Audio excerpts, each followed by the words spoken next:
Hello everyone, मैं हूं आशिका सिन्हा और स्वागत है आपका स्कूल शिक्षा के इस ऑनलाइन लर्निंग प्लेटफॉर्म। तो जैसा कि आपको पता है कि सैनिक स्कूल क्लास 9 का फॉर्म जो है वो आउट हो चुका है। 10 अक्टूबर को ये फॉर्म आउट हुआ था। आपकी लास्ट डेट 30 अक्टूबर तक है। तो अगर अभी तक आपने इसका फॉर्म नहीं भरा है तो जरूर से भरते, ठीक है। इसके स्टेप बाय स्टेप जो फॉर्म फिलिंग है उसके बारे में हम लोग बात कर रहे होंगे। तो अगर बाबू आप चैनल पे नए हैं तो चैनल को जरूर से सब्सक्राइब करिए ताकि आगे आने वाली वीडियो की अपडेट्स आपको मिलती रहे। तो आज इस वीडियो में हम लोग बात करने वाले हैं सैनिक स्कूल क्लास 9 के बिल्कुल ही लेटेस्ट सिलेबस के बारे में, ठीक है। तो ये हमारा सिलेबस जो है वो चेंज हो चुका है, चाहे वो साइंस की बात करें चाहे वो सोशल साइंस की बात करें, ठीक है। तो मेजर जो चेंजेस आए हैं वो साइंस और सोशल साइंस में आए हैं। कैसे आए हैं? क्योंकि एनसीईआरटी न्यू आई है, तो हम लोग उस पर अलग से भी डिस्कशन कर रहे होंगे। आज हम लोग सबकी बात करेंगे, इंग्लिश, इंटेलिजेंस, मैथमेटिक्स, जो भी आपका यहाँ पे सेक्शंस आते हैं सैनिक स्कूल क्लास 9, ठीक है। तो आप देख सकते हैं एनटीए की वेबसाइट पे आपका आ चुका है रजिस्ट्रेशन करने के लिए, है ना। आप यहाँ से बुलेटिन डाउनलोड करिए, उसमें आपको सारी चीजें मिल जाएंगी, है ना। तो आप स्कूल शिक्षा टेलीग्राम चैनल भी ज्वाइन कर सकते हैं जहाँ पे आपके बुलेटिन अपलोड कर दी जाएगी, तो आप डायरेक्टली वहां से डाउनलोड करके पढ़ सकते हो उसको खुद ही। अब बात करें अगर इसके एग्जाम पैटर्न के बारे में, तो हालांकि हमने पहले भी इसके बारे में बात की थी, लेकिन अभी हम लोग इसको देखने वाले हैं, ठीक है। शॉर्ट में एक बार देख लेते हैं कि आपका एग्जाम बाबू जनवरी में होने वाला है, लेकिन कब होने वाला है डेट एग्जैक्ट नहीं बताई गई है ना। तो हम लोग देखेंगे, जब आएगी तब आपको इन्फॉर्म किया जाएगा, ठीक है। अब बात करें इसके एग्जाम के ड्यूरेशन की, तो आपका जो क्लास 9 का एग्जाम है वो 3 घंटे का होता है। इवन टाइमिंग भी यहाँ पे दी हुई है कि आपका एग्जाम दोपहर 2 बजे से शाम 5 बजे तक चलेगा, यानी वही आपका 3 घंटे का एग्जाम होगा, ठीक है। अब आपका एग्जाम होता कैसा है? तो पेन पेपर मोड पे होता है, यानी आपको क्वेश्चन बुकलेट दी जाएगी, ओएमआर शीट दी जाएगी, उसमें आपको फिल करना होगा। क्वेश्चंस आपकी मल्टीपल चॉइस होंगे, यानी कुछ भी लिखना नहीं है, बस ऑप्शन को मार्क करना है, ठीक है। अब बात करें आपके कौन कौन से सेक्शन से आते हैं, तो ध्यान दीजिएगा, mathematics, intelligence, English, general science और सोशल साइंस। मैथमेटिक्स से सबसे ज्यादा आपके 50 क्वेश्चन आते हैं और वेटेज भी ज्यादा है कि एक क्वेश्चन करने पे आपको 4 मार्क्स मिलते हैं। तो जो टोटल 400 मार्क्स का आपका पेपर होता है, 200 मार्क्स का तो आपका मैथमेटिक्स से ले जाता है। बाकी सबसे आपके 25-25 क्वेश्चन आते हैं और सही करने पे 2 मार्क्स मिलते हैं। तो 50-50 मार्क्स का आपका हर एक सेक्शन है। क्या कोई भी नेगेटिव मार्किंग है इसमें? नहीं, कोई भी नेगेटिव मार्किंग नहीं है। फिर बात करें मीडियम ऑफ एग्जामिनेशन क्या होगा, यानी लैंग्वेज आप बस इंग्लिश ही सिलेक्ट कर सकते हैं, हिंदी का ऑप्शन नहीं है, सिर्फ इंग्लिश में ही आप यहाँ पे पेपर दे पाओगे, ठीक है। तो ये आपका पूरा का पूरा क्या है, एग्जाम पैटर्न है। अब आपको सवाल उठता है कि ये सारे सेक्शन है तो पढ़ना क्या है इसमें? अगर मैम मुझे मैथ्स पढ़ना है तो मैथ्स में क्या पढ़ना है, इंटेलिजेंस है तो उसमें क्या पढ़ना है, इंग्लिश हो गया, और साइंस और सोशल साइंस का तो बिल्कुल ही लेटेस्ट सिलेबस आया है, ठीक है। तो हम लोग उसके ऊपर बात करते हैं। चलिए सिलेबस के ऊपर आते हैं। तो आप देख सकते हैं क्लास 9 का मैथमेटिक्स का सिलेबस 50 क्वेश्चन आते हैं, यहाँ भी लिखा है, मार्क्स भी लिखा है आपका 200 मार्क्स का आता है। देखिए अब कौन कौन से टॉपिक है, तो आपका पेपर क्लास 8 के ही सिलेबस पे बना हुआ है, कोई अलग से नहीं है, लेकिन मैथ्स में वही होता है, एक्यूरेसी होनी चाहिए आपकी और क्या होनी चाहिए, स्पीड होनी चाहिए।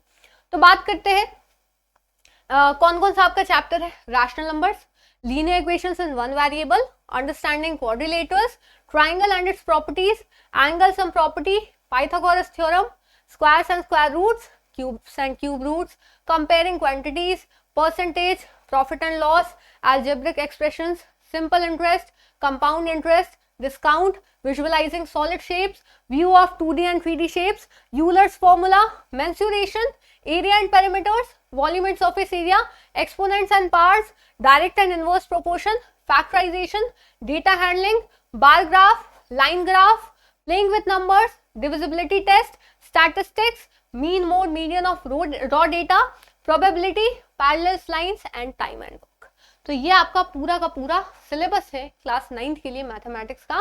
तो इसको आप पढ़ना स्टार्ट कर दीजिए। 34 चैप्टर है ना, तो बहुत ऑर्गेनाइज फॉर्म में पढ़ना होगा। अब आपका जनवरी में एग्जाम है तो आपको बहुत अच्छे से इसकी तैयारी करनी होगी। तो अगर आप ऑर्गेनाइज फॉर्म में और सबसे बेस्ट मटेरियल के साथ इसकी तैयारी करना चाहते हैं तो आप हमारा अभिमन्यु बैच ज्वाइन कर सकते हैं, जो अभी रिसेंटली लॉन्च हुआ है, अभिमन्यु बैच 2.2। तो बाकी इसकी और जानकारी के लिए आप नीचे दिए गए नंबर पे कॉल कर सकते हैं, ठीक है। बाकी इंक्वायरी आप वहां पे कर सकते हैं। आइए इसके फिर इंटेलिजेंस की बात करें, यानी जो रीजनिंग का सिलेबस है, analogies, mathematical and verbal, pattern, ठीक है, classification, visual and logical reasoning, series and sequences, critical thinking and problem solving और फैमिलियर रिलेशन से आपको यहाँ पे सवाल आता है, ठीक है। बात करें इंग्लिश के सिलेबस की, तो कौन कौन सा सिलेबस आता है आपका, क्लास 8 तक का ही जो लेवल है वही आता है। Spotting errors, comprehension, antonyms, synonyms, preposition, articles, types of verbs, tense form, narration यानी direct and indirect speech, modals, confusing words, subject verb agreement, correct spelling, order of words in a sentence, idioms and phrases, sentence improvement, change of sentences directed, sentence formation, phrase and clauses, kinds of noun, adjectives, interjection, question tags, adverbs, conjunctions, conditions, comparison of adjectives, voices, types of sentences, personal pronoun, change of gender and change of number। तो ये आपका English का syllabus. अब आते हैं science के syllabus पे। तो जो आपका साइंस का सिलेबस है वो भी आप देखते हो चेंज है, न्यू एनसीईआरटी पे ही आएगा। अब आपका चैप्टर्स वही है लेकिन आपका बेसिस कौन होगा, न्यू एनसीईआरटी। ठीक है, तो इसको याद रखिएगा।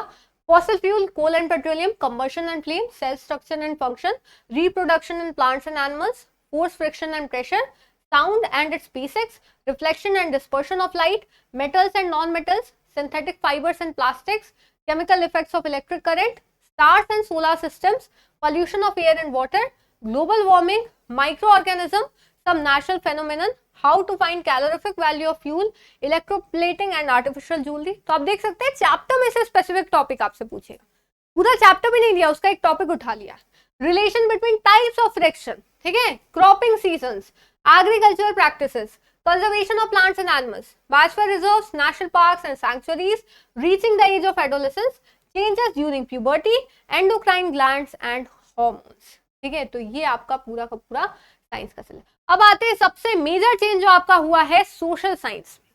ठीक है, सोशल साइंस का जो आपका सिलेबस है वो यहाँ पे समझते हैं। आपकी न्यू एनसीईआरटी के चैप्टर डायरेक्टली आ रहे हैं और साथ साथ बाकी टॉपिक्स भी आ रहे हैं, जैसे geographical diversity of India, resource and air conservation, ये आपका न्यू एनसीईआरटी। ठीक है, न्यू एनसीईआरटी का चैप्टर है। Weather and climate, land form of life, locating places on the earth, ocean and continents, from the rulers to the rule, type of government. ठीक है, the constitution of India, universal franchise and India's electoral system, ये भी आपका क्या है, NCERT में देखने को मिलता है। पार्लियामेंट सिस्टम, लेजिस्लेचर, एग्जीक्यूटिव, ये भी आपका एनसीईआरटी का चैप्टर, न्यू एनसीईआरटी का। Grass root democracy, local and self government, from barter to money, ठीक है, understanding market, economic activity around us. तो आप देखते हो इकोनॉमिक्स के भी टर्म्स ऐड किए गए जो पहले नहीं थे। The beginning of Indian civilization, India's cultural root, new beginning cities and states, rise of empire, age of reorganization, Gupta era, reshaping India's political map, ये पूरा आपका हिस्ट्री का चैप्टर है ना। राइज ऑफ मराठा, ये सेकंड चैप्टर आपका हिस्ट्री का। तो कॉलोनियल एरा इन इंडिया, ये थर्ड चैप्टर है। तो पूरा का पूरा आपके जो न्यू एनसीईआरटी और प्लस जीके के जो आपके कुछ पोर्शंस है उसको यहाँ पे ऐड किया गया है। ठीक है, तो ये आपका पूरा का पूरा सोशल साइंस का जो सिलेबस है बाबू वो यहाँ पे है। ठीक है, तो हमने हर किसी सेक्शन के सिलेबस की बात की है, तो उम्मीद है आपको सारी चीजें यहाँ पे समझ में आऊंगी।